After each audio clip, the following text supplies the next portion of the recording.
آقا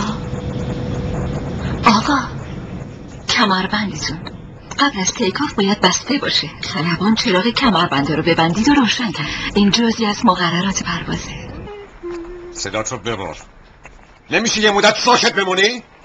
آخه ناراحتم. چی؟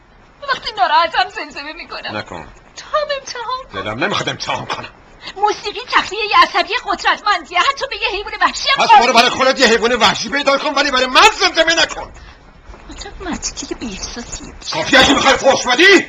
زیر لبی نده، تو صورتم نگاه کنم، بلند فحش بده. اینا فحش نیستن، ویژگی‌های شخصیتی هم. چی؟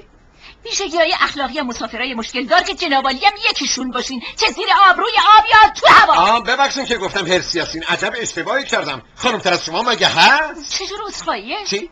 داری با حالت تمسخر معذرت خواهی میکنی. جدی؟ بله، ناراحت کننده است. وای ببخشید، من با لباس تمام رسمی تأسف عرض می نمایم. هرگز در عمر سر و سر تأسف بارم